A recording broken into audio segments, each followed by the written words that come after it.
the hell is going on? What the hell is going on? What the hell is going on?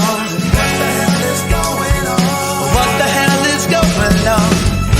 I travel far to be with you, then you leave me, girl. That's not cool. I never thought that this could happen.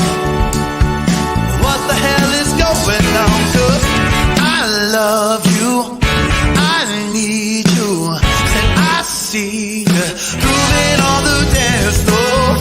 I never thought that this could happen. What the hell is going on? What the hell is going on? What the hell is going on? What the hell is going on, baby? What the hell is going on? Tell me what the hell is going on? What the hell is going on? What the hell is going on? 'Cause there was a time you were here with me, girl. All things were fine, lost and happily, baby. Then you decide that you're not gonna be mine. Well, I lost my mind. This life is not for me. 'Cause I love you, I need you, and I see you grooving on the dance floor. I never thought that this could happen. What the hell is going on? What the hell is going on? What the hell is going on? Yeah. What the hell is going on? Tell me what the hell is going on? What the hell is going on? What the hell is going on, baby? What the hell is going on? What the hell is going on?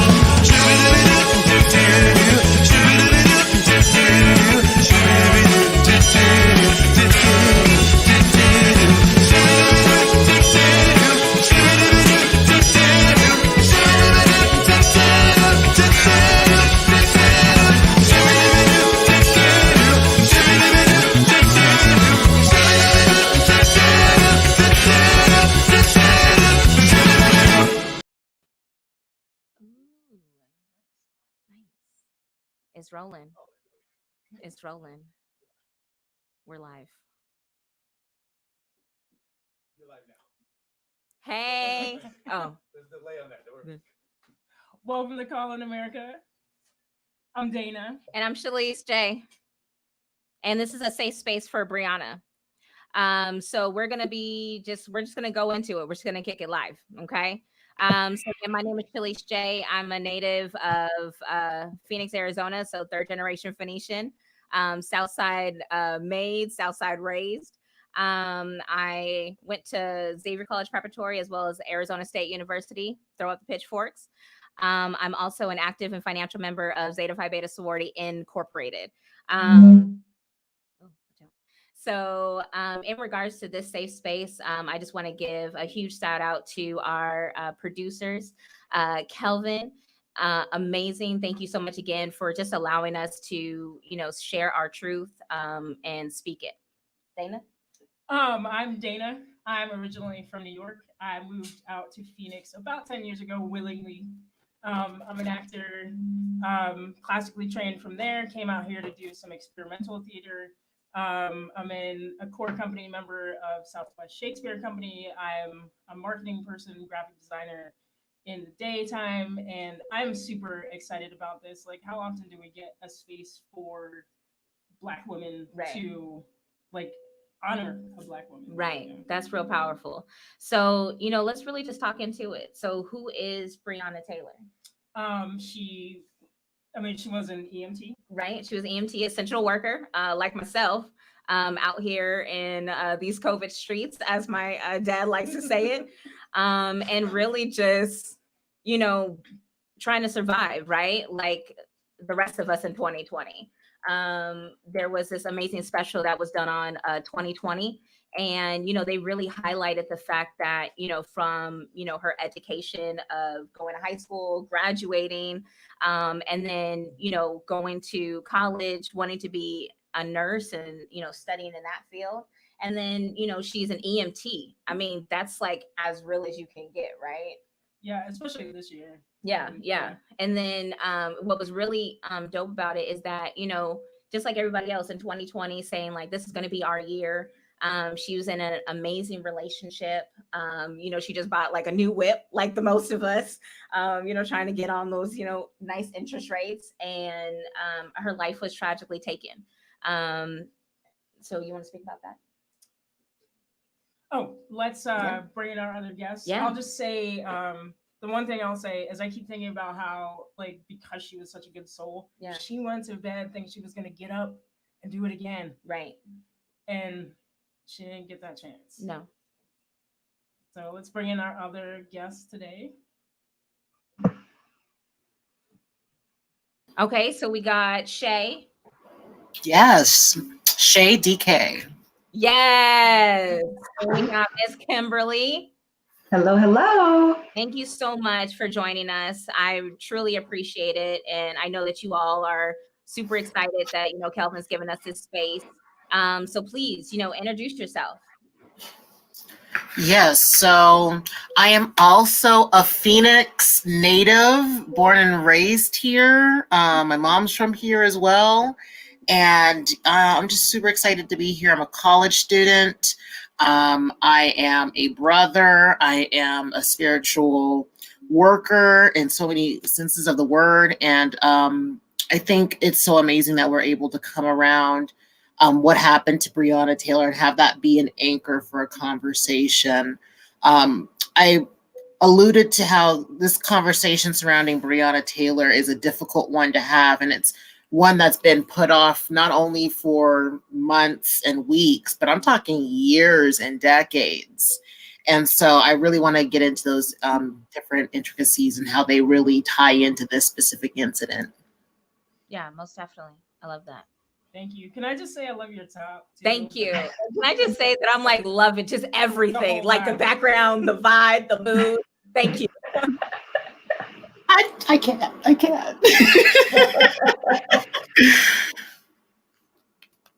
Well, hello, everyone. My name is Kimberly. I now live in Jacksonville, Florida. I'm actually born and raised in Anchorage, Alaska, spent some time abroad in Europe, and now reside in Jacksonville with my family. I'm so excited about today, excited not only to share my truth in a safe space, but just to listen to you all. It's been fun just prepping for this show. So I'm very excited and grateful to be here today. Thank you. Thank you. All the way from Alaska. It's hard there, isn't it? It's a little different, but I am a proud Alaskan. Even though I've been here in Florida about the same time as being in Alaska, I will always call Alaska home. Nice. Awesome. Nice. Mm-hmm. I see that. I love Alaska. So we're gonna talk about, what happened. So who wants to start first? Ooh, where do we start? Well, let's start with the night. Let's start with the actual incident. Right. So she was in her house, and I guess, she heard a knock at the door. I don't know if it was a knock or if it was a bang at the door, but apparently her boyfriend was already there at the door. She was walking down the hallway, and I guess, I'm not sure if there was a gunfire that, was like a warning shot outside or like what have you, but whatever happened at that door, every police officer that was outside of that door instantly opened fire and shot and killed. That didn't really shot and kill, but they shot her boyfriend. They shot Breonna several times, and there was bullet holes everywhere. So we can imagine about 30 plus shots being fired into the home. And Breonna Taylor literally bled out in the hallway. Police officers were there. They had called the ambulance, but she ended up dying in her house.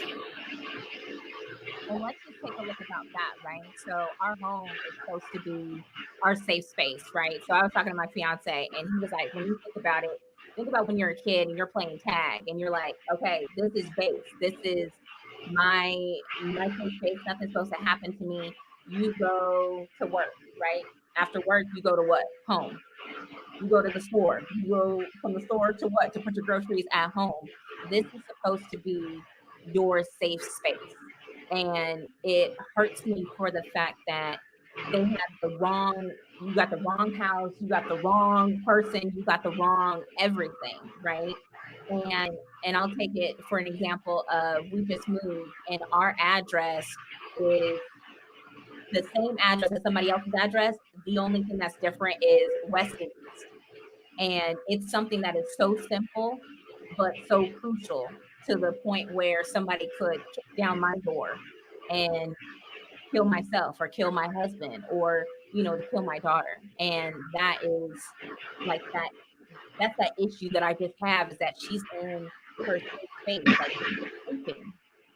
Yeah, I definitely agree. And just to add to that, I'm so particular, especially now with being a little bit older, I'm particular about the people that I surround myself with, especially outside of work. So my personal circle, and my house is my haven. And I'm so serious about that, because for me personally, when I step outside these four walls, there's so much stuff that we have to encounter, not just with our race, our gender, and just everything else. So for that to happen in your safe haven, psychologically, I cannot even imagine what the consequences are after the incident. And the street that I live on, there are 3 other streets that are either catty-cornered or perpendicular to me, that the only difference, we have the same street, but it's either lane,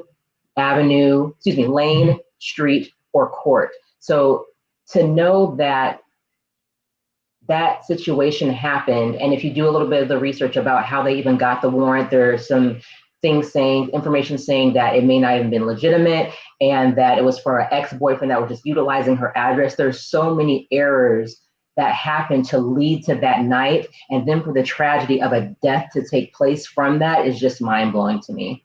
Right.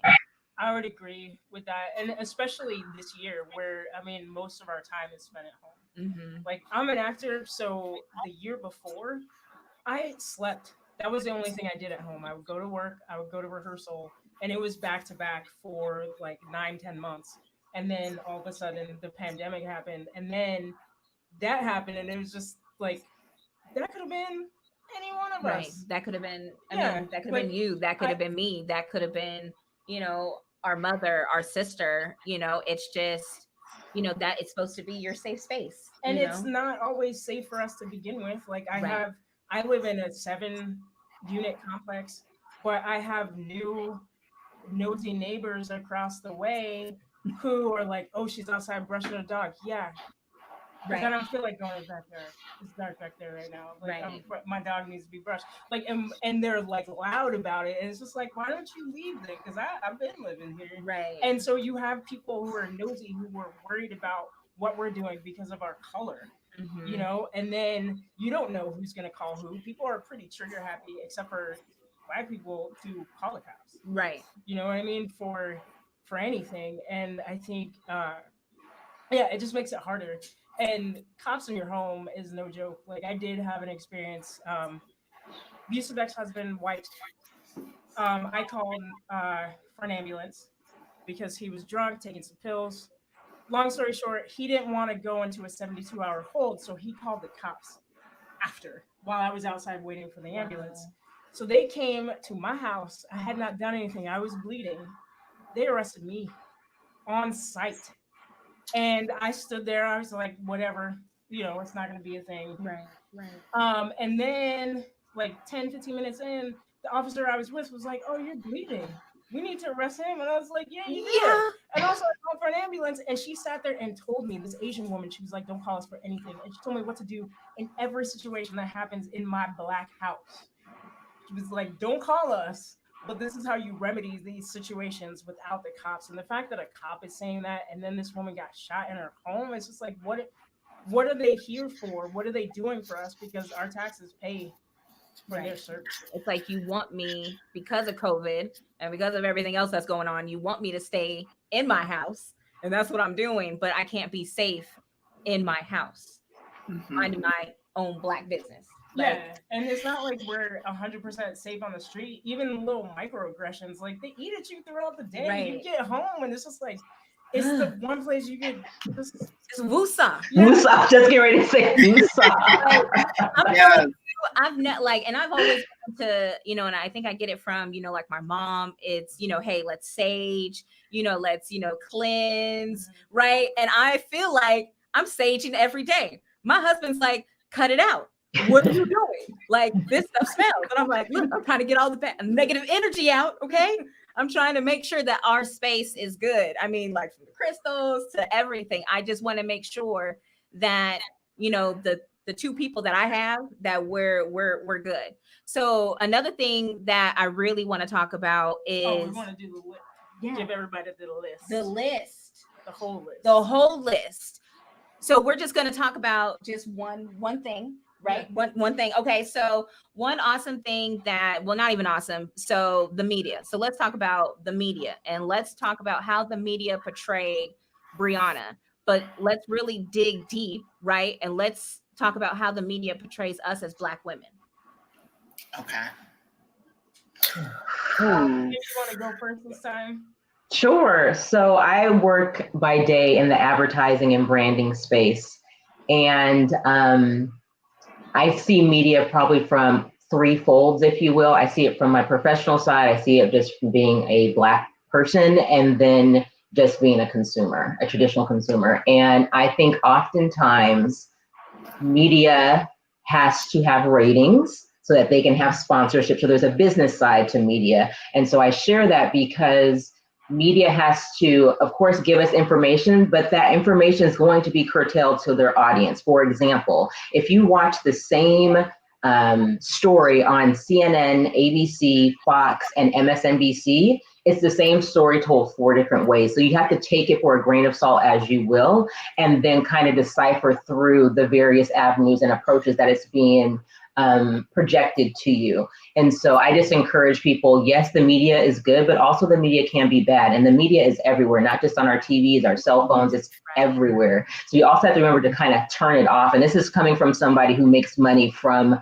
turning it on. But even myself, I have to remind myself, especially now being cooped up during COVID, you have to turn it off to keep your sanity. I totally get that. That totally makes a lot of sense. When it comes to the media's portrayal of just Black people in general, especially Black women, I have to say it's like a secondhand telling of the truth. And I don't know. It's just you can't take it too seriously. You can only take it as seriously as the girlfriend that got her hands and everything, and be talking about everybody else's business, but likes to put her own flair on it so that people stay interested. Like the amount of attention you would give her, you should give the media, because like they're doing the exact same thing. And like, I'm gonna be real with you. The media is so concentrated. Like, for instance, the ownership of media is like a handful of people. That's right. And I guarantee you, none of them look like you, and they don't look like me. And for damn sure, they're not there for the truth. They're there to keep their business going and to keep the power. So I'm just saying, as for as much, attention and, validity you would give that sister who doesn't look like you, but be talking all about the type of business that you would want to hear about, give it that amount of attention, that amount of validity, and do your own research. Agreed. Total in agreement. Yeah. I would definitely say what hurt me was the fact that she was like me, like there's nothing. I mean, yeah, like sometimes like we don't, mesh with like the quote unquote right people, right?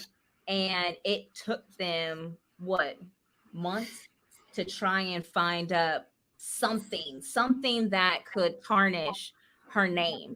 And I was like, okay, what? Like, is it, she ran a red light? Like, oh, okay, well, she didn't have a great relationship with somebody that, solicited, drugs, what have you, weed, whatever. Right.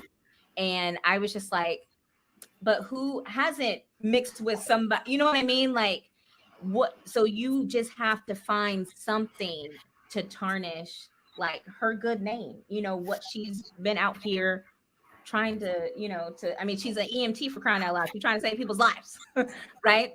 Like, I just don't get it. I don't get it. I agree with that, and I think of media as more than just the news. Also, Yeah. and I think part of it is the action part of me. The other part is like my mom worked in the government, so like there's a whole sphere. Right. And I remember in 2008, I went to Finland for the first time. My best friend lives there, so I go there like I'm getting on a train to go somewhere. And but it was they had just started getting Black people there, and they were Africans. So I was the first Black person that a lot of people met, and they didn't comment on me as a person. But what was interesting was the only things that they had ingested were what was on TV. Right. And so Yeah. I won't play. I decided when I was 17, when I first really like did my toes in the acting, I was like, I'm not playing a hooker. I'm not playing Anybody that's strung a out on drug drugs, dealer. right? I'm not playing somebody who's super poor and just stays poor through the whole thing. Like I was like, we are people, and we need to be seen in other arenas and not be seen as less than. And it because the way that they portray it in the media is that it's less than, not that it is less than, but that's how they portray it. And then we're always angry. Like we read a play the other day, and everybody, all the white people, I've spoken to them about this, were like, oh man, this is great, and the Black characters doing all this stuff, and it's great. No, the stage direction was like she couldn't help herself, so she said this with anger, and I'm like, this wouldn't be said with anger, so I'm gonna say it how it's said. Right. And it's not that she can't help herself. You know that we are calculated, because if we show emotion of any sort, sadness, whatever, Anger. like, anger, not even anger, just being like, hey, this doesn't work. People are like, oh my gosh, why don't you calm down? stop. Yeah, so like we're not allowed to do that, and they want to portray us in that way. And another thing that which was weird, is that when I kept saying, I had posted on my Facebook of, hey, like this could be me, right? Like the media saying, oh, it could happen, or, she had to do something wrong, and this is the reason why it happened. And it's like, no, this could be me. And I was actually told by someone that, no, it couldn't be me, because I'm a Black woman that lives in Arizona, and the things that happen to Black women in Arizona are way better than the things that happen to Black women in, say, like Mississippi or like anywhere like else, right?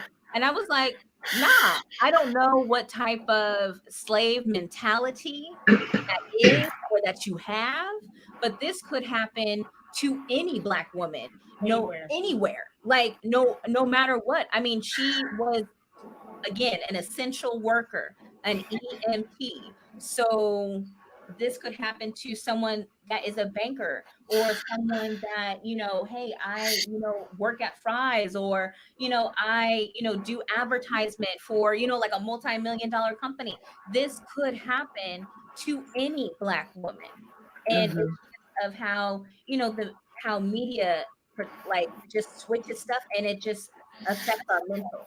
And people forget that Phoenix has some of the most police violence in the nation. Like, I'm from New York. I would walk down the street, and like now that weed is legal here, I would walk down the street sometimes after a show with a blunt and be like, "What's up, officer?" and have the blunt in my hand. Like, I was young, so I was being stupid. But they were nice to me, whereas I wasn't afraid of people or police until I moved to Phoenix. And I've been to Mississippi too, and I have family in Mississippi, and there are some things like we've driven past the cars with the Confederate flags. One of my family's neighbors has like columns and Confederate flags. He's a nice man. He says you people every once in a while, but like I'm like, you're kind of related to us, so you people too. Like, right. But it's not like it is here. And people forget that it's everywhere. It doesn't, like you're saying, it doesn't discriminate. Right. Now, another thing that I want to touch on is, so let's talk about the Black community, right? Let's talk about colorism in our community. Now, actually, before we move too far, I did want to bring something up, because you did say, you mentioned that person said, well, at least they're not in Mississippi, at least they're not here, at least they're not elsewhere. Part of the reason why she most likely said that is because there are some areas and there are some neighborhoods that are known in certain areas to be Black and to be, oh, this is where that type of person comes from. And so the police in that area have certain behaviors that are more common. And I think that's the same thing that we are seeing again when I think somebody, I'm trying to remember exactly how I'm trying to remember exactly how you said it, but it was how you said you can walk in Phoenix and you'll see something going down or happen, and you're more afraid of that happening here. Honestly, in Phoenix, yeah, we have the same issue because of the way our police is set up. Our police is set up here is not the same way it's set up here, and I think we need to add the context back into Breonna Taylor's situation. That way we can better see our situation.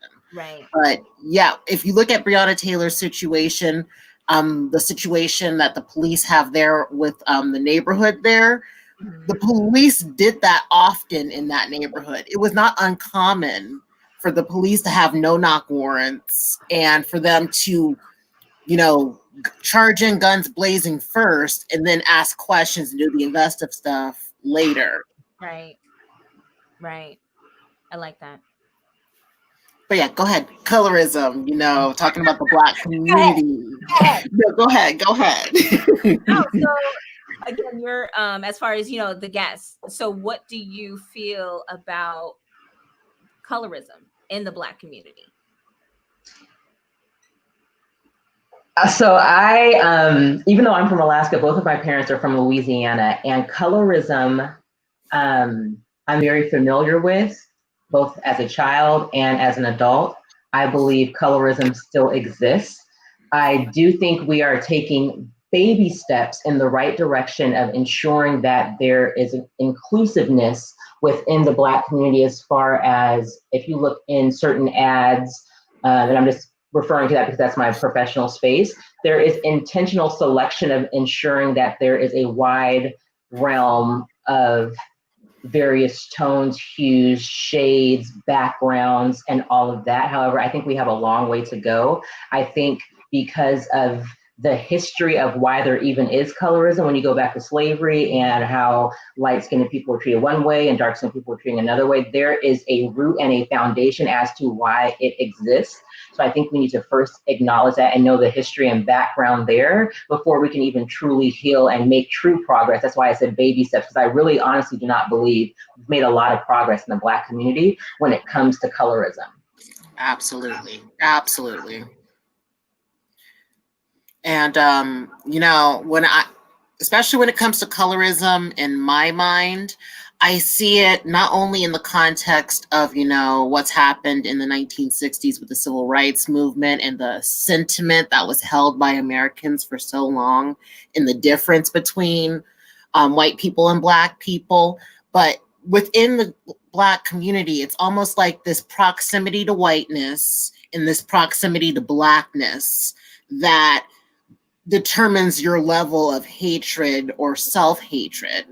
And it's the same thing for when your mom, not even your mom, but when your grandma used to say, oh, your hair looks really nappy, what are you going to do with your hair? It's like, it's that same sentiment that's self-hating, that's disliking anything that has a close proximity to Blackness and glorifying everything that has a closer proximity to whiteness.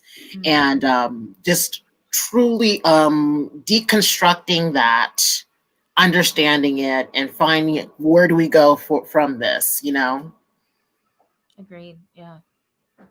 Yeah, and finding the self-love, because it does exist. Mhm. I was a little sheltered from it because in my family, the super dark child who didn't accomplish much was the prize child. But looking back at it and looking how my family responds to it, it seems like maybe they're just like, you're like in between shade, like we don't have to give you anything, you can go do whatever you want to do, which is unfortunate that we even have to do that in our society, and that we do it in our friendships, and seeing like beautiful people of all shades of Black not loving themselves because of their shade of Black. And like, I try to be that person who's there. Who's like, nah, you're beautiful. Like I Hello? tell them every day, you know. But it doesn't matter if I say it because we have to believe it ourselves.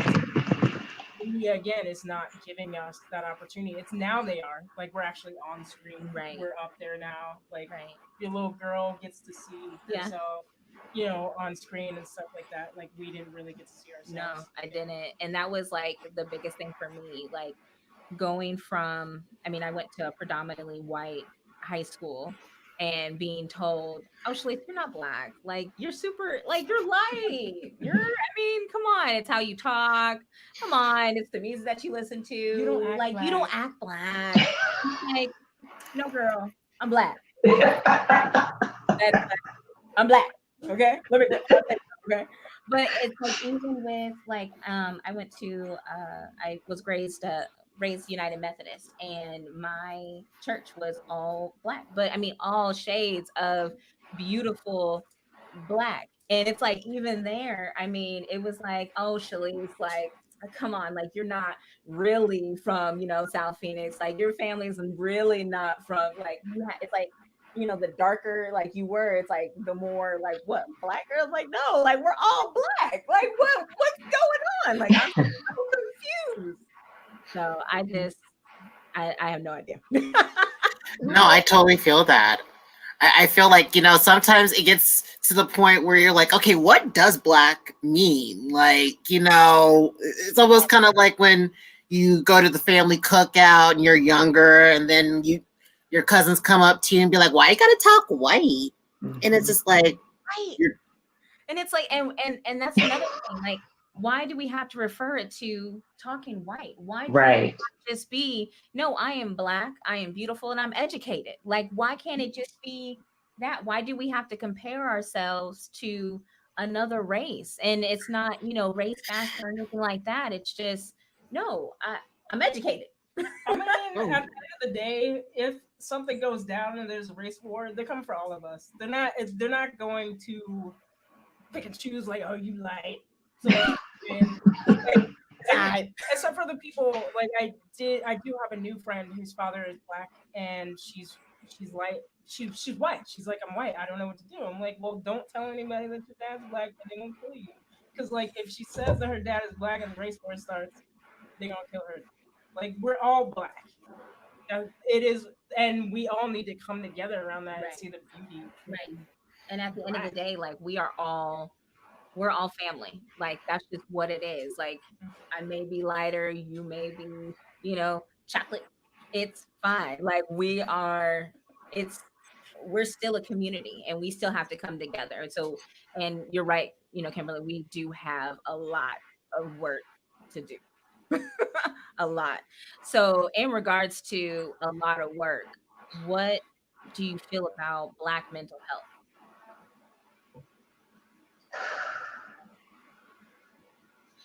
I'll go. So, one, I'm just glad now I feel as though we are like scratching the surface of it being okay to see a therapist, of it being okay to go to ongoing counseling, of it being okay to talk about family trauma or family situations that happened as a child. I know a lot of people can relate to, oh, we don't talk about this, we don't talk about that. And I think now it's like starting to become comfortable and okay, if you will. You don't necessarily need approval, but I feel as though there is some type of approval starting to begin within the community, and it's not so abnormal or taboo to say, I need help, or I go to a counselor. One person I want to commend is Charlemagne the God. His platform, he has really promoted mental health, and I think someone from his background and his platform has been a great example of using your platform to make things okay that typically were not okay in our community. I have a really close friend who's a psychiatrist here, and she's Black, and she said within like the last year, her uptick in clients have finally been Black and brown people, because 90% of her clientele were Caucasian. So I'm just hoping that we keep this trend of letting it be okay, because not even Black, just mental health awareness is very important. It's extremely important in our community. Absolutely. It is vital, just vital to our community because mental health is very much connected and dependent, well, not even dependent, but it's almost a segue into spiritual health because a lot of mental health and mental health work and therapy is a reflection of shadow work. And I'm not sure if any of you are familiar with African spirituality or just, what shadow work is, but it's like acknowledging all of the stuff that you keep locked up inside. And as Black people, we are conditioned to lock so much of ourselves in that little tiny corner of our inner being and not truly express it because, that'll be too Black, that'll be too dark, that'll be too sexualized, that'll be too whatever, what have you, whatever your parents, grandmother, media told you. And now it's starting to manifest in illnesses and, so many different things. So that's why I think mental health is it's not only a conversation about how to proceed and unpack a lot of the traumas that we face and the generational trauma that has kind of been thrown onto our generation, because I feel like we're one of the first generations to have openly process and openly talk about mental health. But it's been a long time coming. Mental health has been very much so removed from the history books, removed from accessible forms of media. So now it's something we're having to re-go through in a different way, in a different light. And people who use their platforms to not only share their own experiences with mental health, but being Black and seeking mental health treatment, it's huge because it shows this whole side of inaccessibility and lostness because, we only make up 10% of any given provider when it comes to mental health. Like, I'm sure if you go out into the mental health world and look for a professional for treatment, 9 times out of 10, they're going to be white and they're not going to understand the situations that you have to go through. And then if you have to find a psychiatrist, I'm sorry, but that's even going to be even lower. Yeah. And so it's its own small little crisis happening within a community. And it's something that we all should come together to discuss and prepare for the future. They're out here. Well said. They're actually out here. Yeah. Like, that was well said. I spent a few years trying to find a Black therapist. I have a Black therapist and a white one. The white one is more spiritual based. I've just found a Black therapist after 20 years in therapy, and it is the best. All I have to say about finding a Black therapist is I told her the other day, I cannot wait until all of this dies down and I can go back to experiencing my racism in peace. And she was like, yes. And she understood. I didn't have to explain it to her. It was amazing. Yeah. They are out here, especially if you're in Phoenix, they're out here. There are several of them. Find them. They are out. They really are. I actually just started therapy this year. So again, 2020 up to from January to March, it was great. Everything else, I don't even know. But I was like, I need to check my mental health. Everybody talks about, your spiritual health, your physical health, hey, okay, gyms are closed, go and, run around with a mask on, all that fun jazz. But you need to take care of your mental, how my best friend likes to say it. And so I found a Black therapist. She's actually out in Tucson. We do video and it's amazing. I mean, just to be able to talk to her about, like those typical things that go on, in your life. And, she can give you guidance. She can work through it and give you a whole totally, different look. And the main thing that she's been telling me is that just because it was done from this generation and this generation and this generation, and then when you think about it, all the way from slavery, right? You don't have to keep doing it. You can do. Okay, we got a call. Oh, we don't got a call. I know. We were yes. But I mean, I love it, to be honest with you. I love, I look forward to my Wednesday sessions. It gives me my peace, sets my week. I'm straight. I'm gonna tell everybody find a black one. It just you don't have to explain yourself. We explain ourselves so much in life, and I've lost. I mean, it would take me like 6 months with a therapist to be like, this is what it's like to be black. Right. Here, but you can't understand them until we do this, Right. and you're paying for it. Yeah. So Yeah. yeah. Yeah, that's real. Okay. So in regards to mental health, let's talk about the superwoman mentality of Black women.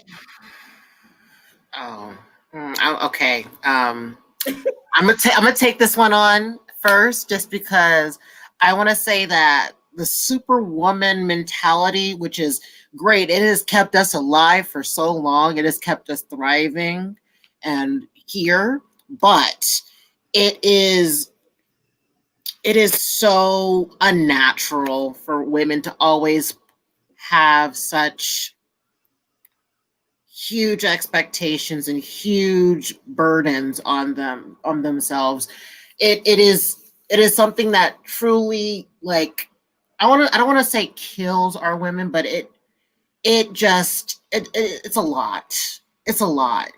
There's so much that goes into it, and then sometimes I think, the superwoman mentality can sometimes be a source of strength for a lot of different women and a lot of different people and families. But when you put all of that onto one person, and one person's carrying the entire family, when I tell you, you see the life literally leave their body, and you see how they almost become sacrificial at that point. And I think the time has come for us to stop sacrificing our women and stop putting so much onto them. I think that there's so many other ways that we can honor our women without having to thrust everything onto them. I think that comes from so many different places, both historically and spiritually. But I think that's just my whole piece on that personally. Can I ask you a question? Do you think part of it, some of it is survival? Because you have women who are not in families who are just trying to take care of their business, and not relying on Black men and stuff like that, or men in society and other women in society. Do you think it's sometimes based more on survival than on people putting upon? Like, have you experienced that as well?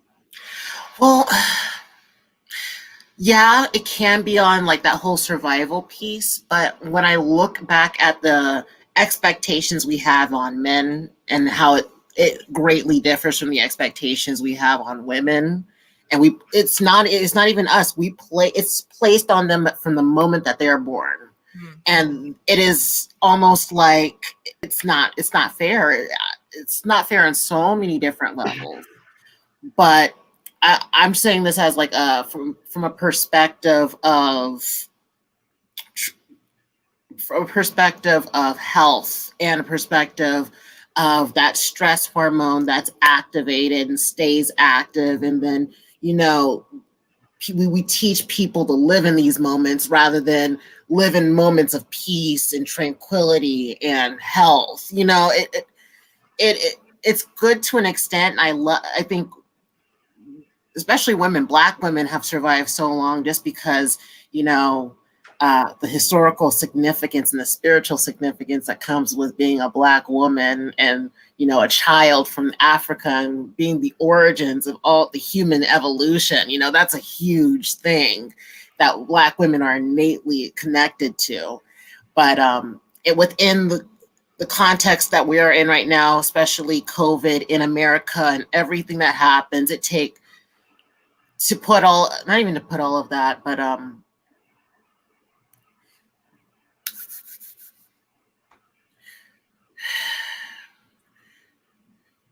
just as many super women we create, there could be super men, and there could be super people in between that.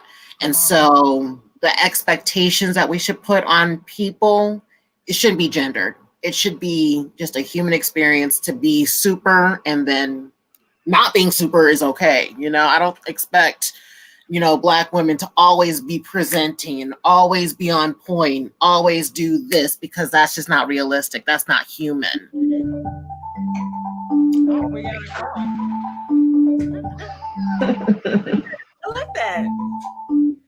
Okay, this is Calling America. Where you calling Hello. from? Where you calling from? I'm calling from Phoenix, Arizona. Ooh, What's your name? What's your name? This is Damon. Hey, Damon. Hey, beautiful family. How are you doing? Good. How are you? Good, good. Well, I'm really enjoying the dialogue tonight. Thank you for having this very important conversation that hopefully people are taking in, but I'm really, really impressed and enjoying the dialogue. And I just have a couple of things that I wanted to talk about, if that's okay. Of Yeah. course. Well, first of all, you know, we all are still feeling the tragedy of Breonna, and this is something that just won't go away overnight, obviously, until we get some things changed. Unfortunately, I think the main thing that really has ingrained in our society, that we really have put a magnifying glass on of how this all happened, is our, unfortunately, it's our legislation. And this is a really good example of why we, as Black people, just can't, although it was beautiful to show up in record events and record numbers, just to not show up for presidential elections. Because voting for president is, you know, it's like voting for student council president. It's the guy we all like and the guy that gets along with everybody. But in order to change laws, in order to make change, we have to vote for every single election, starting with our grassroots and our cities. Yes. There are 33 states that still have no knock warrants. That Louisville passed the Breonna's law, but not Kentucky. So Louisville, you can't do it, but you can do it in the rest of Kentucky. And that's the problem, is we have to start voting for senators and representatives and councilmen and governors and mayors that represent us and represent how we feel and what is important to us, and that are not going to kill Black people. So this is where it starts, and this is why the Lindsey Grahams and the Mitch McConnells are in power and don't want to leave their power or lose their power, because they have too much to lose. And because, you know,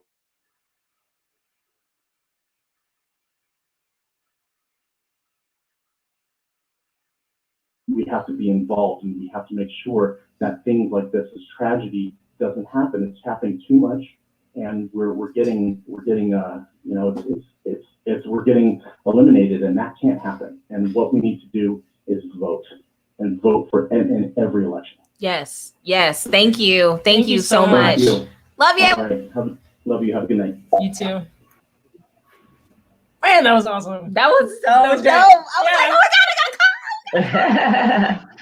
Just to piggyback on that, yeah, I was so happy to see the turnout for, you know, this last presidential election. But I always stress, I have a lot of mentees that are either in college or young professionals, and I always stress to them, I'm like, the 4-year election, that's great, but you also have to remember that 2-year election. So every 2 years, just know you have to vote. And like the caller just said, your local officials impact so much of your day-to-day life, whereas your federal and national officials, it's going to be more long-term. And I'm not saying one is more important than the other. However, I am saying you will see the impact and change or continuous of what's going on locally more quickly than you would, you know, at a national level. Yeah. Absolutely. Yeah. We need to educate people more Right. on that, because most people don't, like, they just don't know, and they go through their whole lives and die and didn't know that they should be taking the time to vote in local elections. What we really need is like Stacey Abrams everywhere. Yes.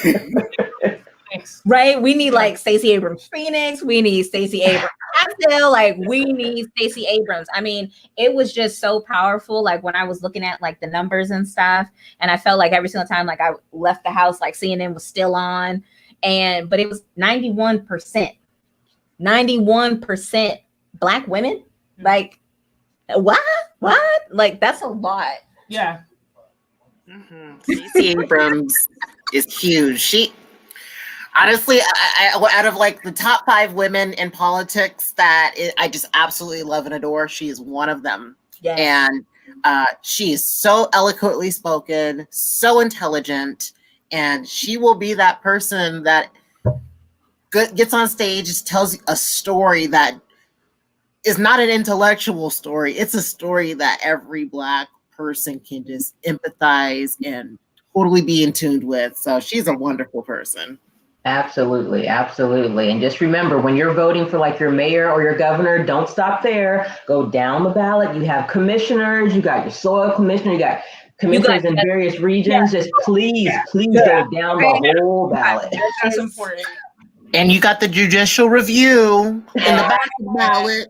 Mm-hmm. Yeah, flip the ballot over. Just make sure everything's completed. Flip it over because there was 2 pages. I told my husband, I was like, "Did you see the bag?" He said, "No, keep going." Yeah, and there were lists online. I talked to my lawyer, who's Black, who's been here for like 50 some odd years. Yeah. And she was like, "These are the ones." We had already talked about some of them, but she was like, "Don't vote for that." Like there's always somebody who knows. You got to do the research, and that's the thing that I love about us is that we're gonna do the work, but we're gonna do the research. So we're just not gonna be like, okay. No, I need to know that you are going to do your job. Right. Like I have to do my job Monday through Friday and every day of the week because I'm somebody's mom. But you have to do your job. Like this is what we're voting you for. And it doesn't take that long. I mean, our tax money is going to it. Right. Can I just back up real quick and just say something I forgot to say before? We were talking about colorism. Mm-hmm. Val Demings was up for vice presidential candidate, and I'm connected to some people that were part of, like, they were doing stuff. And they told me a long time ago it was going to be Kamala, and I can't stop thinking that it was a color issue because everybody else on the list was dark, but they have a history of doing more for us, even though you can't really do much for us with all the red tape. But I can't. I'm excited that we have a Black and South Asian VP, but I still can't stop thinking about it. Yeah, it's it's just one of those things where it's like I knew it was gonna go there. You know what I mean? Right? Yeah. Like I knew that this is the direction that we're going into. And it just allows not even just them, it just allows America to know, a woman could be in charge. A Black woman could be in charge. A South Asian woman could be in charge and could potentially be president. Like these are things that we need to be okay with. It was amazing because my daughter being 6, just her being like, "Mom, she looks like us." I'm like, "Thank you." Like it's just the connection, but at the same time it's the history. History. Yeah, with incarceration and police and all those kinds of things that gave me pause, where it's like Val Demings worked for the police department, so she would be able to she has a history that shows that she would make different changes. But that's just me. I just wanted to bring that up so we can move on. No, you're right though. Yeah, we were talking about Superwoman. Yes. Yeah. Well, I mean, that's the thing. I asked Shay the question I asked because somebody called me out on it in a meeting, some spiritual class that I'm in. We have breakout sessions, and I said somebody asked me something, and I was like, "Yo, I pay my bills, I pay my rent. Let's go. I'm good." Like I was like, I don't need anybody. And the other Black person in the class, out of the 25 people, because it's 2 Black people in that class, she was like, "I cried because I saw you're still doing it. Like I saw you talk about this like back in April, and you weren't gonna do it, but you don't realize that you're still doing it." And I was like, "Yo, because who can we rely on as a Black person? Like a lot of our families are fractured. A lot of our, and it's based on the slave history. Like there's a lot, our parents didn't go to therapy, our grandparents didn't go to therapy. So it's a line of people screwing each other up. And sometimes it is a survival thing. Like it's like, well, do we just fall out in the street because nobody's going to take care of us? Or do we pick ourselves up by our bootstraps because we got to survive in this world until we die? Right. Yeah. Right. I mean, So Kim, what do you think? What's your thoughts? About Val versus Kamala? Superwoman. Pardon? Superwoman. Yes, on the chest. Oh, Superwoman. Okay. So I'm in my late 30s. And then when I was in my 20s, I was all about being the superwoman. I was the yes woman. I was trying to prove myself, doing everything for everyone else. When I got into my 30s, I embraced the no. I encouraged the no. I'm okay with the no. And I don't need an explanation after the no. It's a no, period.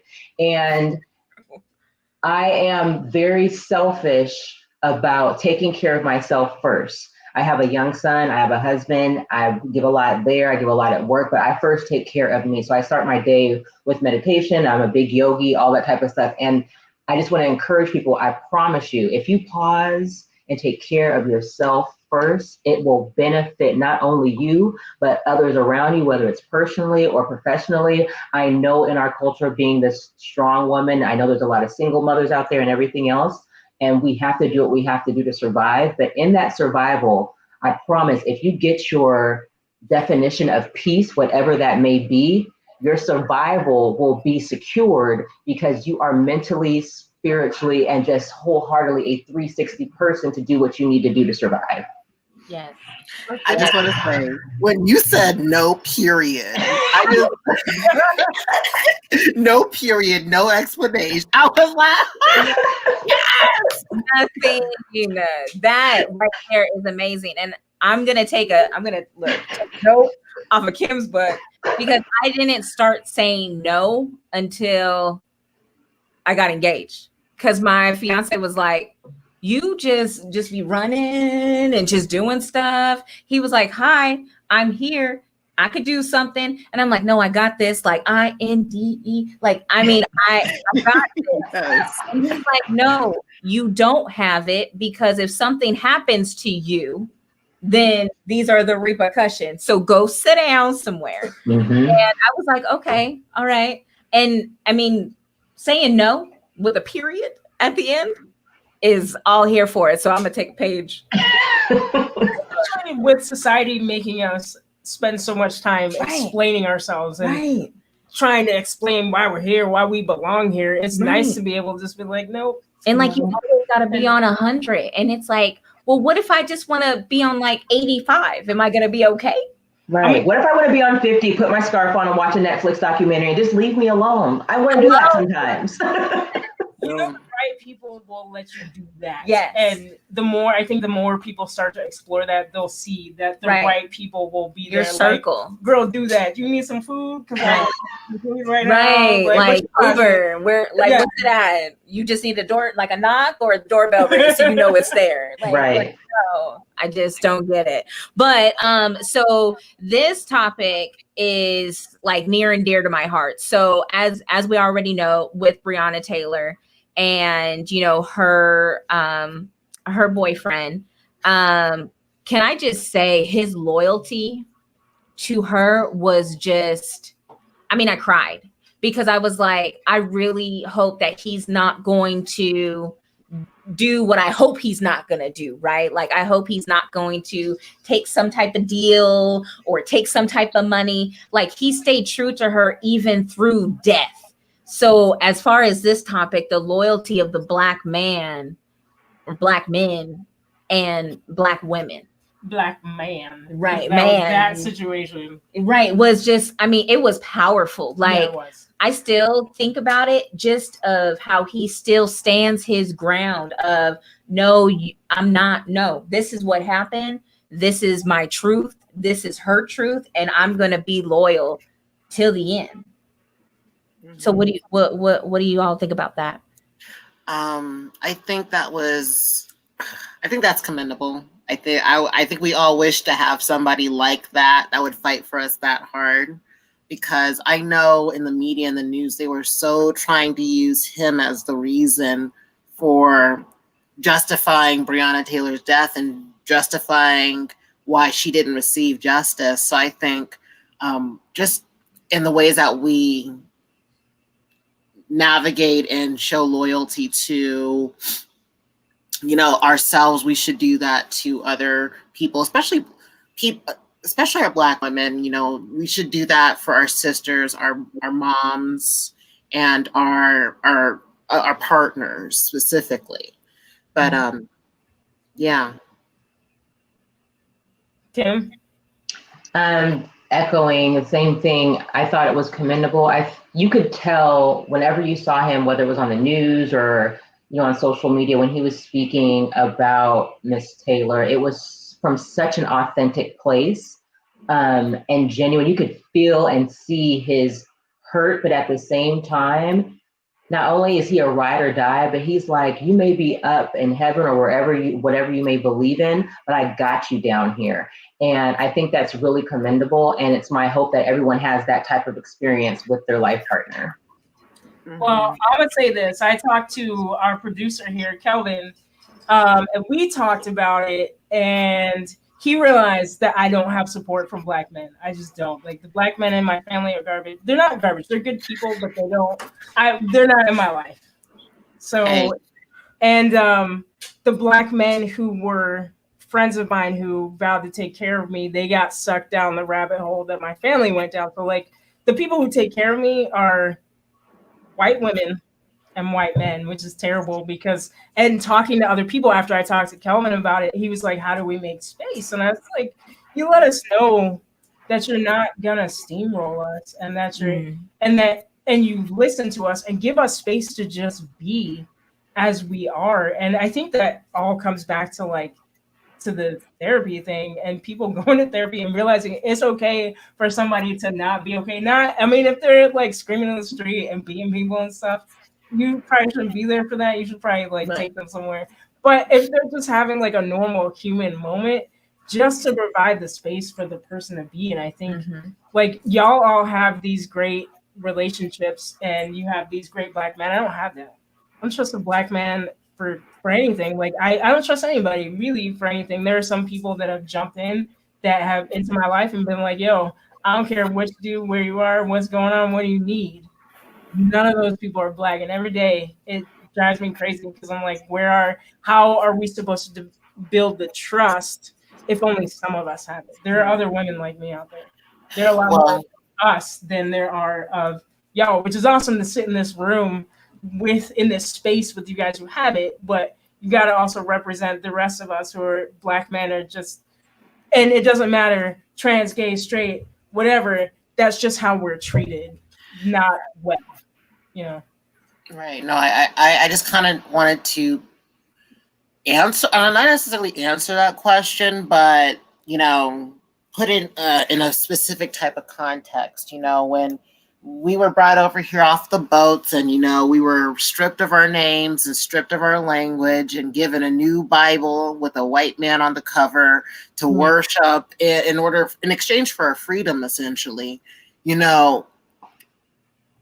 that along with that, it became pivotal at that moment for femininity and all things woman to be demonized. And even within our society, you see that any institution, any space where women are alone and are self-sufficient, women are also living in poverty. Women are living destitute, mentally ill in so many different ways, shapes, and forms. So our society is constructed in a way that isn't sustainable for women by themselves.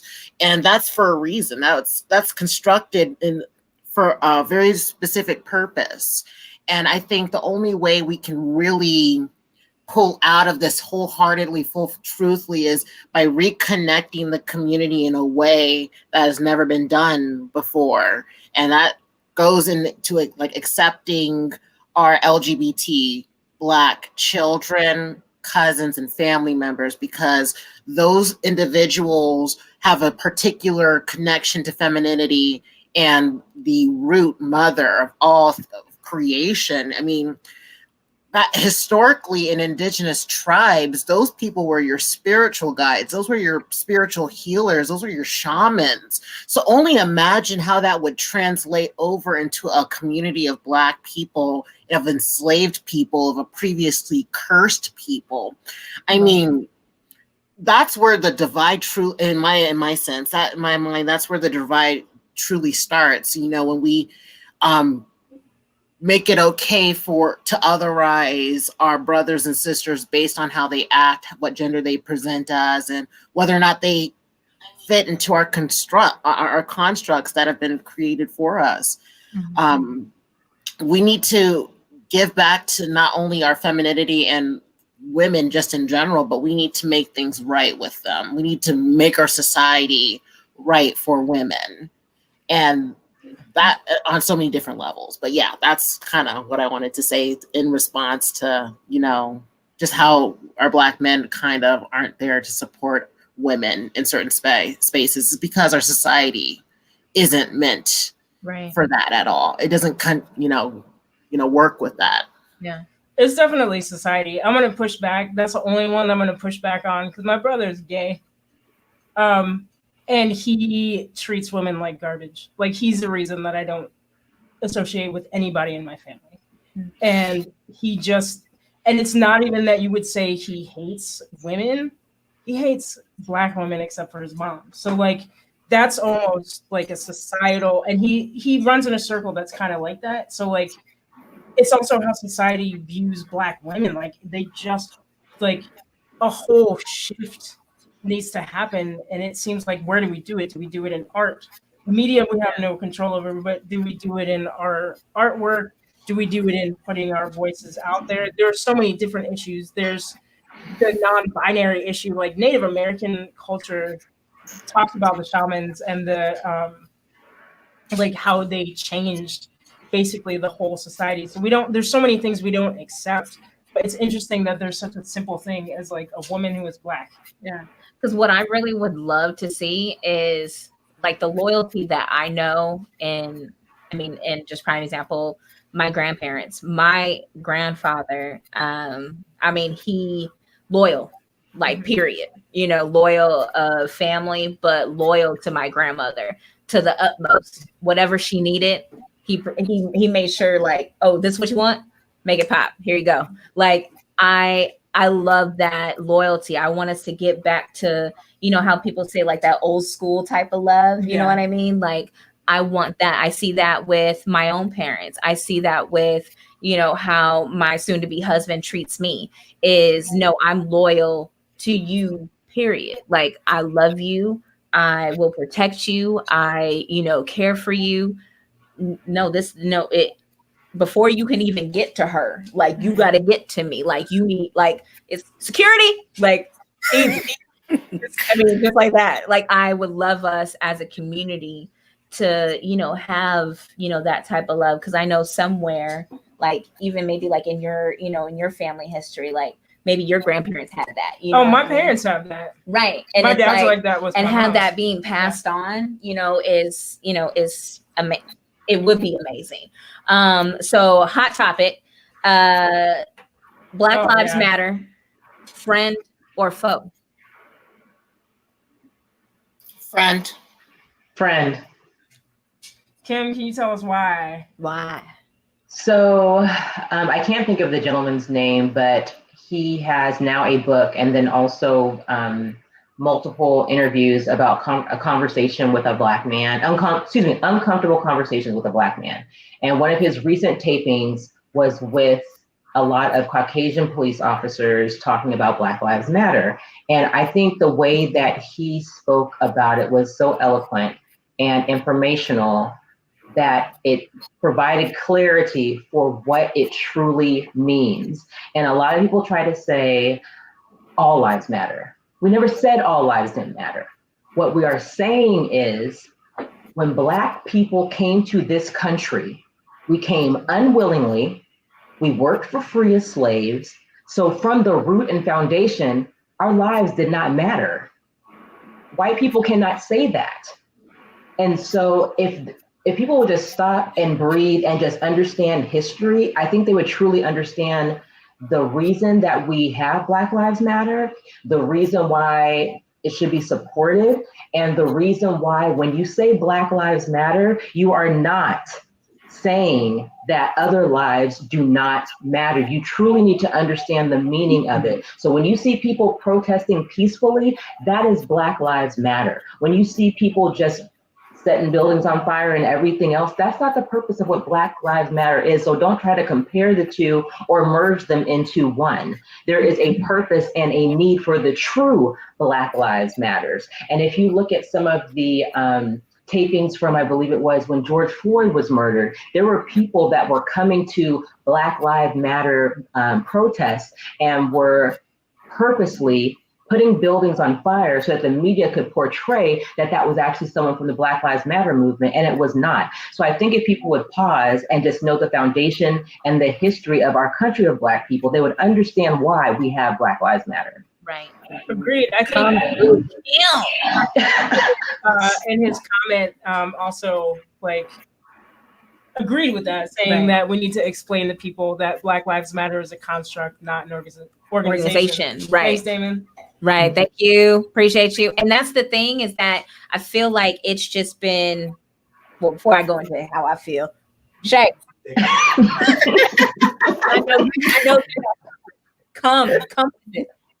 Well, honestly, Black Lives Matter it's a beautiful organization. I've had the I want to say the privilege, but just the opportunity to collaborate with them, be in their space, see what they're doing, what their operations are, and where it's based. And it's just based off of love and this manner of deconstructing anti-Blackness that's been in our society for so long, and calling it out and providing this space for Black people to express themselves in different ways unapologetically.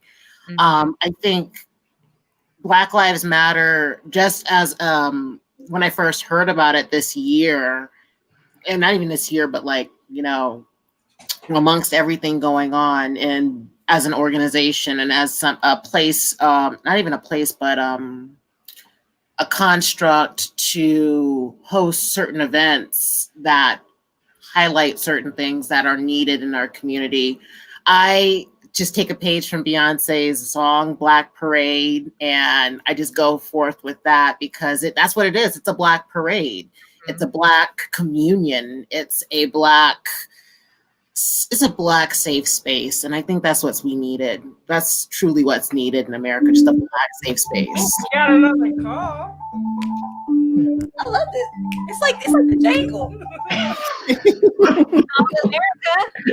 Where you calling from? Good evening. My name is Gwen, and I have a question for the panel. Hi, Gwen. Where Hi, you calling Miss Garrett. from? Hey, Shalene. This is Garrett. What's the question? What's the question, Miss Garrett? So my question is, how do you all feel about the Housewives show and the reality shows and how women are portrayed on television? Oh, Miss. And the reason that I ask that question is because so much of what people know about other people comes from what they watch on television. Mm-hmm. Yes. And these portrayals, I can't ever say that I've watched the whole one, but what I have watched, I'm like, who acts like that in real life? Yeah. That's the word. Agreed. Thank you so much, Miss Garrett. You're welcome. I'm so proud of you. I love you. I love you. All right. Bye-bye. Bye. So that's a word. So let's talk about that. Shay, I know you guys. It's Shay, come on, bring I see it.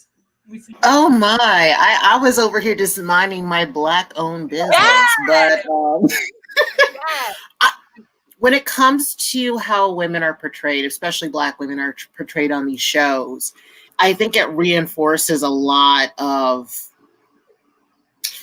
I don't want to say it reinforces a lot of bad things, because it most certainly does. It reinforces the catty nature of just women in general. That is, especially for the shows, are created. They're manufactured. There's nothing actually authentic and real about a reality show, and I hope people know that.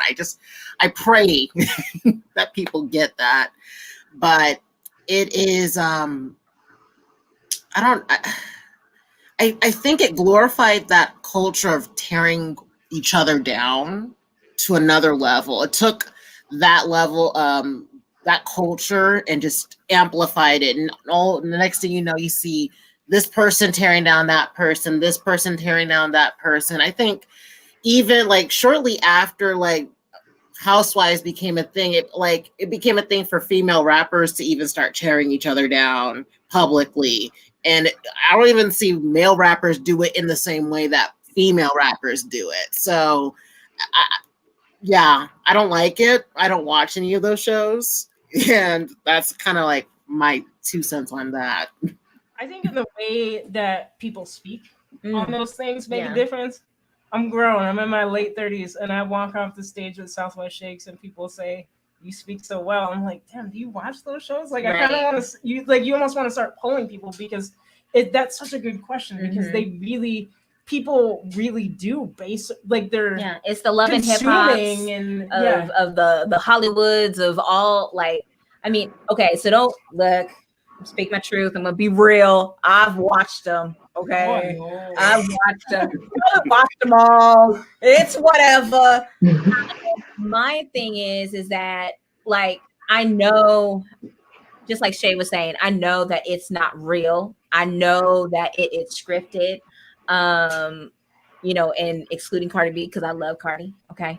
But for me, it hurts me because that's what we are compared to.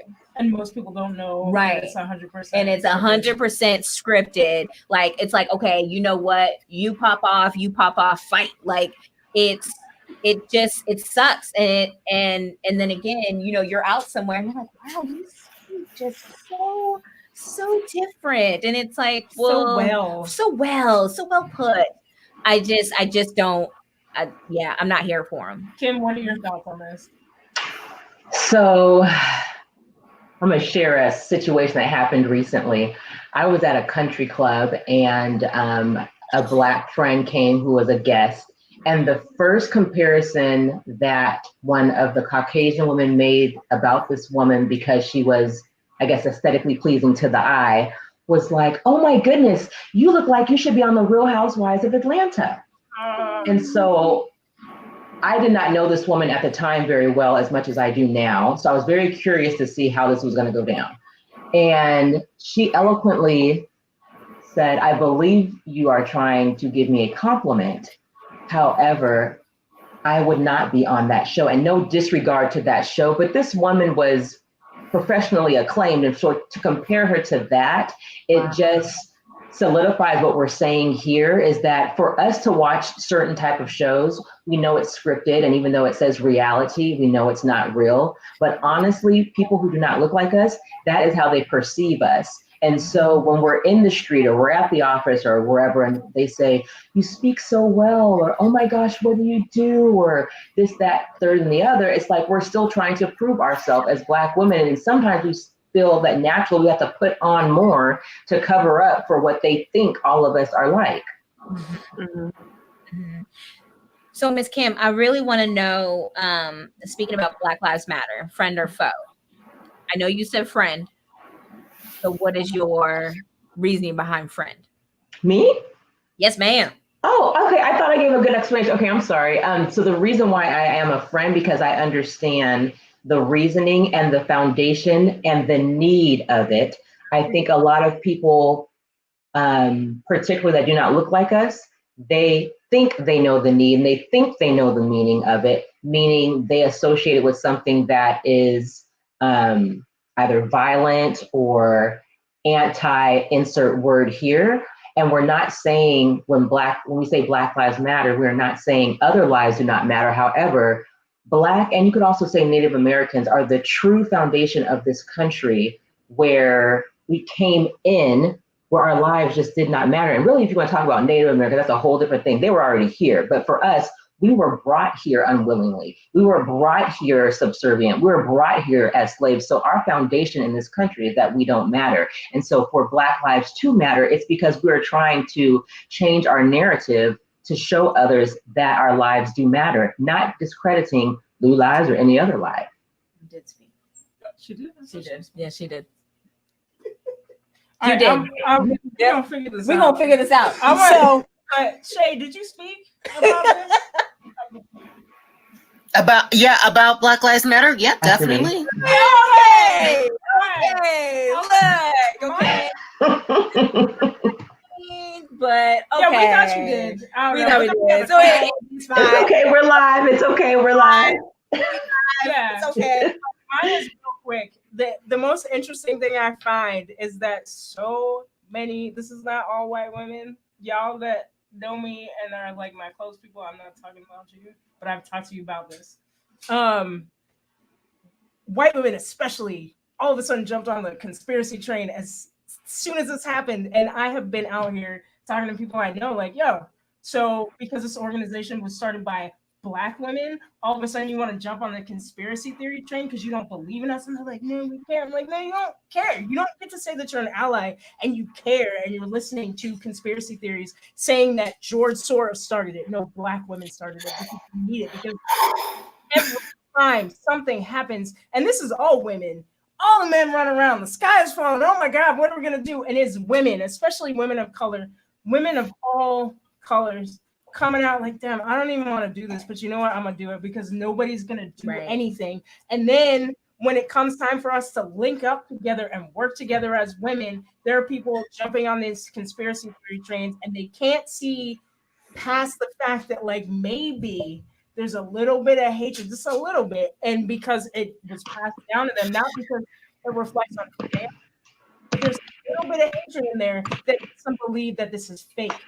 They're out here fighting for our lives. That they knew, they would feel, they'd be like, damn, why did that happen? Maybe I should be part of Black Lives Matter. No, you should support it now.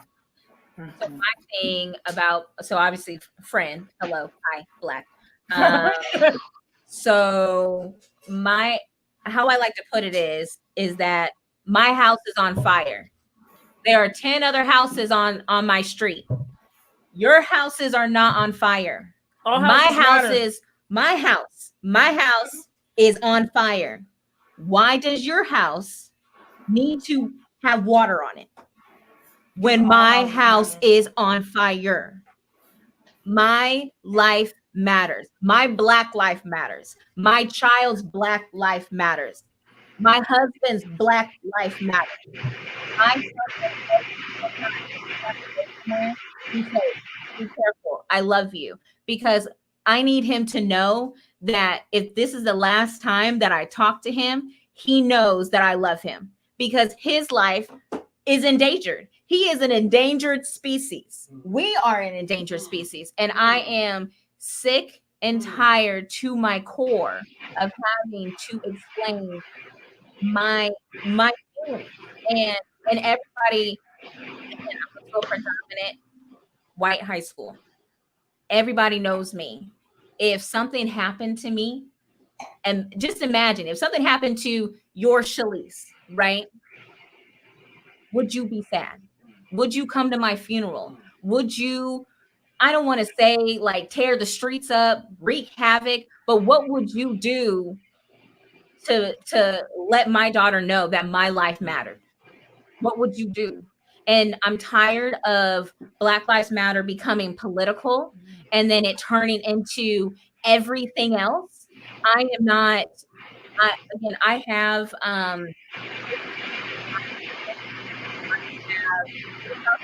family.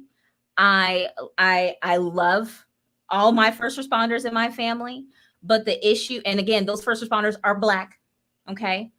Their life matters. They are Black. At the end of the day, they take off that outfit, they take off their suit, they take off their badge, they hang it up, and they are still Black. Their life matters. This is not political.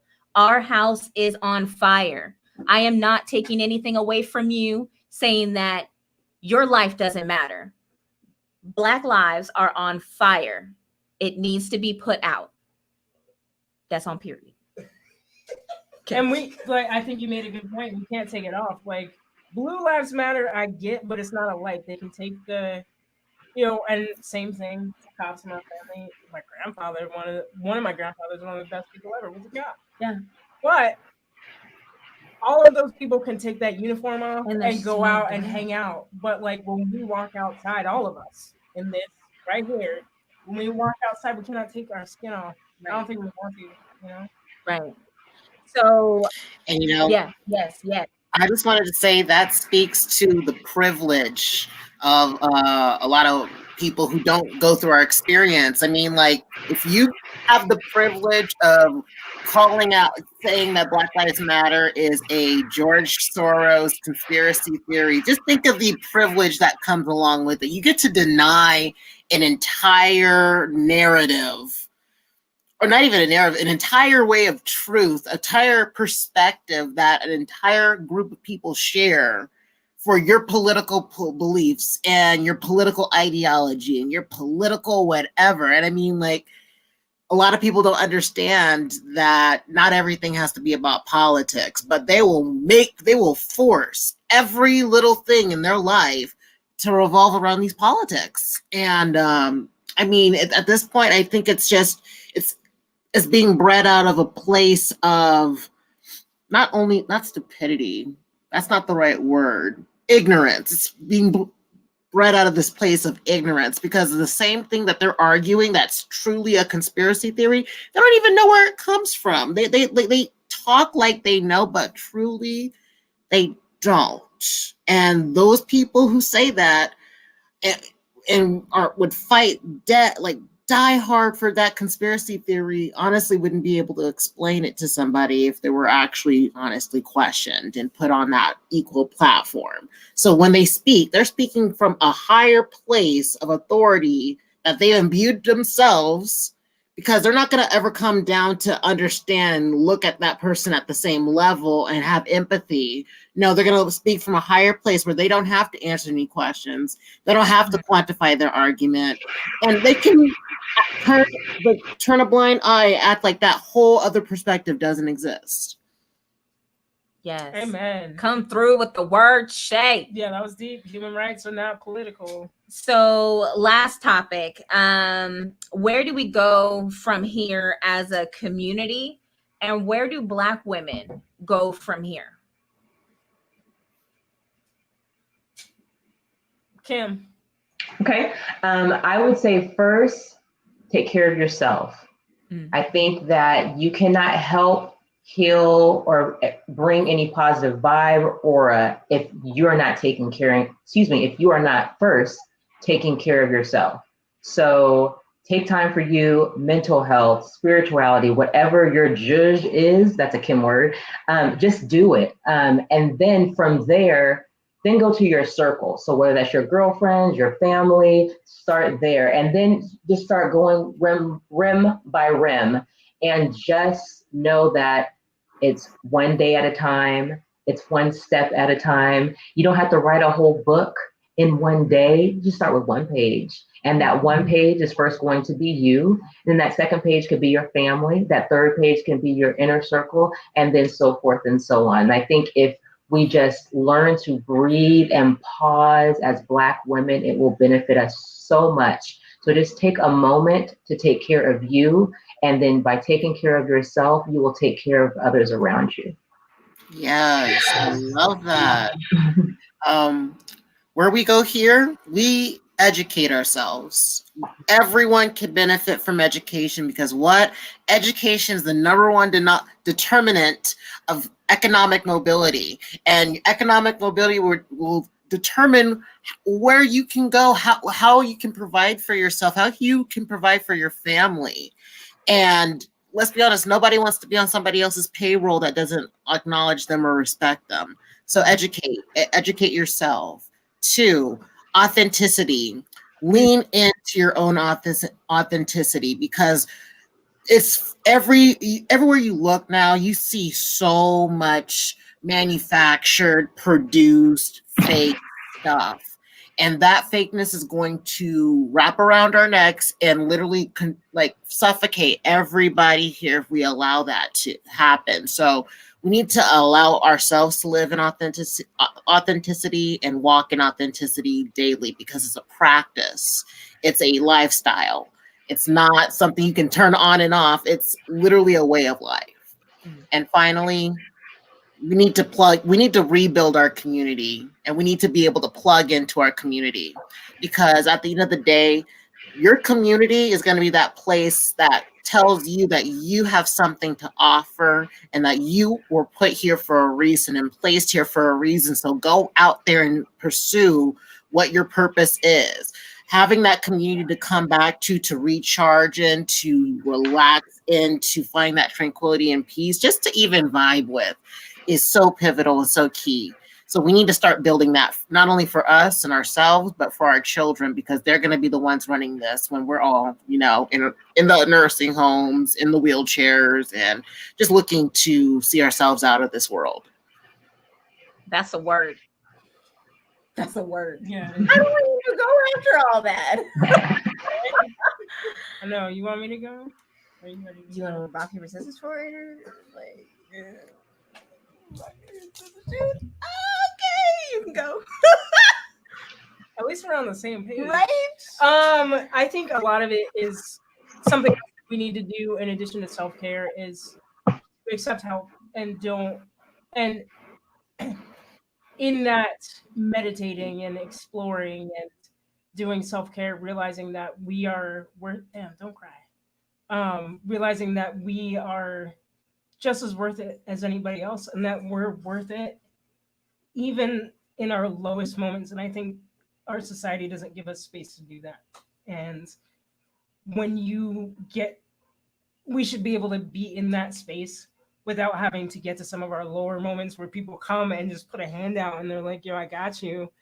And just knowing that we're all here for a reason, whether it starts with the individual, and it starts with us getting to the point of knowing that we are all valuable no matter what society tells us, and that especially as women, there's always somebody looking out for you. It doesn't matter what race they are. You don't have to go commune. You don't have to find people who look exactly like you. Like that, you are valuable, and knowing that you're valuable will bring other people to you who see your value, whose value you see as well. And y'all might be able to go out there, like tying in what Shay said, y'all might be able to go out there and like pursue a purpose together and not work for somebody who treats you like garbage because you're a woman or you're a woman of color. Mm-hmm. And I think looking out for each other too, but also like setting boundaries, knowing that like if you're going through some shit, you don't have to be everything to everybody. You got to take care of yourself first,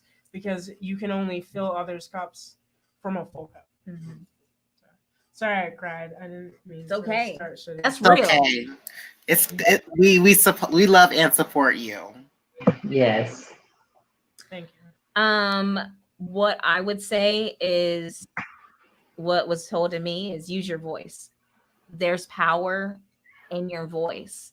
There's power in your words. So it's what you say, right? But it's how you say it to get it across, and get it across in a respectful manner. And I feel like we as a community, yes, we have been disrespected through umpteen years. Us as Black women, we have been disrespected for umpteen years.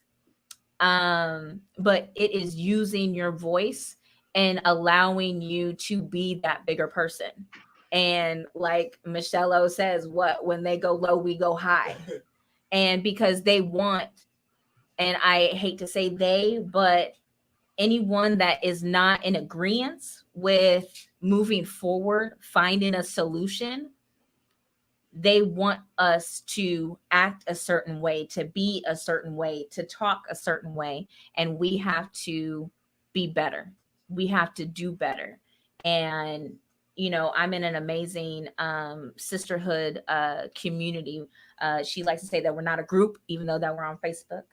And it's all about having that connection and being there for one another, uplifting one another. So again, it's using, again, my biggest thing is just use your voice. There's power in that. Amen to that. Yeah. So we did it. Yay! So, Kim, how does the world reach out to Kim? So there are two ways you can reach out to me on IG, Kimberly 907. That's the Alaska area code. And Kimberly is 2 E's, no Y. And then also, famous plug, I'm the co-host of Culturally Conscious Podcast. And we can also be found on IG there as well. So thank you for having me. This was a great, great time spent. And hopefully we can do it again. Yes. Awesome. Yes. Jay. Yes. So you can find me everywhere. I'm on Facebook. I'm on Instagram. I'm on Twitter. I'm on Snapchat. I know I'm a little bit of a new millennial type person, but I'm at Shay DK Johnson. I'm on Instagram at Shay_the_rebel. And you know, once you find my Instagram, you can find the rest of my stuff. You find my Facebook, you can find the rest of my stuff there. So yeah, plug in with me, ask me questions. I do quite a bit. Nice. All Okay. right, Okay. So, Dana, how do we reach out to you? IG is DAYN81. That's Dane81. Then you can find my Facebook. I know I'm marketing, graphic design, build my own websites and stuff. I do not have a website for myself as an actor. It'll happen eventually. But you can guarantee I'll be doing stuff around town like throughout the year, even though it's mostly virtual. But if you look me up, you'll find me. Okay, I feel that. She said, "Hey, it's virtual. Find me." So Shalice J. I'm on Facebook. I'm on IG, Shalice J. And then I'm also on Snap. But that's a little bit different. That's Blue Conviction. So again, just like I said, I'm in a sorority, the finest sorority. So that's my name. That's okay. Thank you so much, you, everybody. Thank you. This has been amazing. Yeah. All All right.